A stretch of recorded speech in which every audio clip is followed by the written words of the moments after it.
সকলকে জয় যিশু, good morning. ধন্যবাদ ঈশ্বরকে যে তিনি উপস্থিত করেছেন। আমি পড়ছি আজকে লোকলিখিত সুসমাচার 10:27। এখানে লেখা আছে, তুমি তোমার সমস্ত অন্তঃকরণ, তোমার সমস্ত প্রাণ, তোমার সমস্ত শক্তি, তোমার সমস্ত চিত্ত দিয়া তোমার ঈশ্বর প্রভুকে প্রেম করিবে এবং তোমরা প্রতিবেশীকে আপনার মতো প্রেম করিবে। হালেলুয়া। ঈশ্বর আমাদের অদ্ভুত কিছু আজ্ঞা দিয়েছেন। আজ্ঞা সব থেকে গুরুত্বপূর্ণ বাইবেলে বলছে যে তুমি তোমার হৃদয়, প্রাণ, অন্তঃকরণ দিয়ে ঈশ্বর সদবকে প্রেম করিবে। আর দ্বিতীয়টি কি?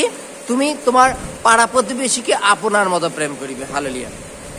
আমরা ঈশ্বর ব্যতীত প্রেম অনেককে করে থাকি। বাইবেলে লেখা আছে, যদি আমরা হৃদয় থেকে চিত্ত দিয়ে সমস্ত গুরুত্বপূর্ণ ভাবনা বা গুরুত্বপূর্ণ জিনিস দিয়ে যদি আমরা কাউকে প্রেম করে থাকি, সে হচ্ছে একমাত্র ঈশ্বর সদাপ্রভুকে প্রেম করা উচিত। এবং বাইবেলে বলছে তোমার পাড়া প্রতিবেশীকে আপনার মতো প্রেম করো। হালেলুয়া। আমরা নিজেদেরকে কেমন প্রেম করি? হালেলুয়া। আমরা আমাদের নিজেদেরকে, যেমন উদাহরণ, কারোর বা হাত মনে করে কেটে গেছে বা কোনো কারণে আঘাত লেগেছে, ইনজোর হয়ে গেছে, তার জন্য আমরা পুরো অঙ্গ মিলে আমরা সেবা করতে থাকি, তাই তো? আমরা আপনাকে প্রেম করি। আপনাদের নিজেদের কারোর কিছু হলে তার সাথে আমরা কেমন বিহেভ করি, কেমন ব্যবহার করি, তদানুসারে পাড়া প্রতিবেশীর সহিত আপনার মতো প্রেম করো।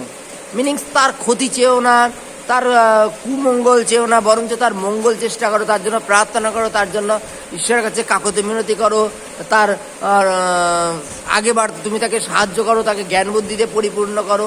আমরা যেন প্রতিনিয়ত ঈশ্বরের আজ্ঞা, যে মহত্বপূর্ণ আজ্ঞাগুলো যেন মেনে